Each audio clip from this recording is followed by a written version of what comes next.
We're going to begin with breaking news from the U.S. Capitol, where tonight House impeachment managers wrapped up their case against former President Trump with a warning, saying if senators don't convict Mr.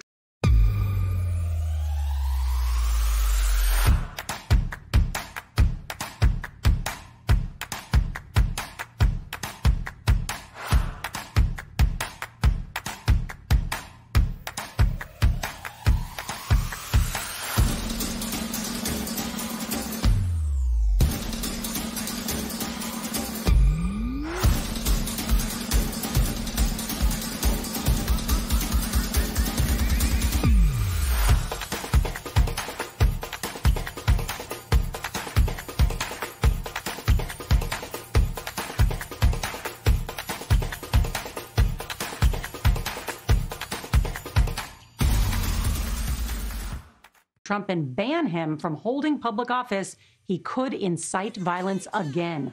During a day of high drama, Democrats used the words of the rioters themselves as evidence they attacked the Capitol because they believed that's what Mr. Trump told them to do. And in a stunning twist, House managers even pointed to a conversation the former president had with Republican Senator Tommy Tuberville while the attack was happening, saying it showed Mr. Trump knew Vice President Mike Pence was in danger, but still kept insulting him. That House manager said proved Mr. Trump felt no remorse for his actions. Well, tomorrow, the former president's lawyers will lay out their defense. Sources tell CBS News they'll argue the trial is unconstitutional and point to House managers who objected to the results of previous elections. And there's also some breaking news from the other end of Pennsylvania Avenue. Tonight, President Biden says his administration has signed deals to secure another 200 million doses of 2 coronavirus vaccines. The White House saying they've now secured enough shots for 300 million Americans to be vaccinated by the end of July. We have a lot of major headlines tonight. Our team is standing by to cover them all. CBS's Kris Van Cleave is going to lead off our coverage tonight from the Capitol. Good evening, Kris. Nora, House Democrats say without a conviction, former President Trump or another future presidential candidate could essentially try to do the same thing and attack the Capitol. This, as we are learning tonight, members of the Oath Keeper militia group had trained in urban warfare and had a plot to use boats to bring heavy weapons across the Potomac and attack the Capitol.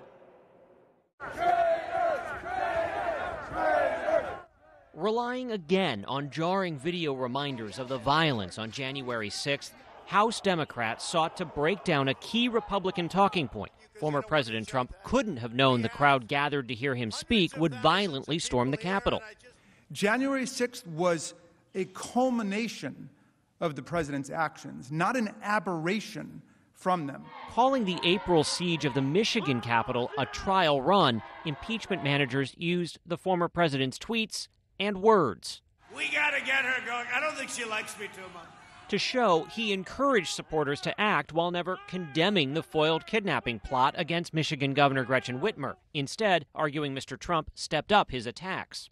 He had just seen how easily his words and actions inspired violence in Michigan. They warned the danger has not passed. House Democrats blamed the former president for emboldening white supremacists and stoking rhetoric threatening future violence against politicians. The only good Democrat is a dead Democrat. Even welcoming Cowboys for Trump founder Coy Griffin to the White House. He was later arrested in relation to the Capitol attack. Because there's going to be blood running out of that building. We learned during the siege the former president called Senator Tommy Tuberville. The freshman Republican says he told Mr. Trump he had to go because Vice President Mike Pence had just been evacuated off the Senate floor, as seen in this video. Just minutes later, Mr. Trump took aim at his own vice president on Twitter, even as a mob was hunting him inside the Capitol. President Trump was not showing remorse. He was showing defiance. He was telling us that he would do this again. I'm afraid he's going to run again and lose, because he can do this again.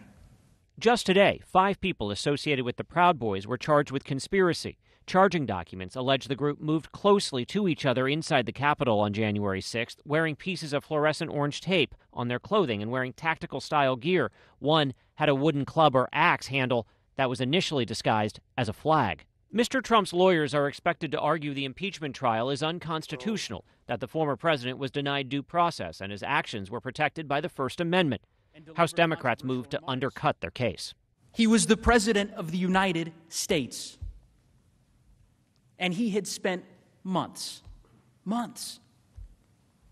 using the unique power of that office, of his bully pulpit, to spread that big lie. Impeachment managers closed out their case focused on the harm the Capitol attack has caused, including the psychological effect on those working at the Capitol. I heard shots fired, shots fired, shots fired, show me your hands, show me your hands. Then I did not know if they were right outside. These people matter. These people who risk their lives for us.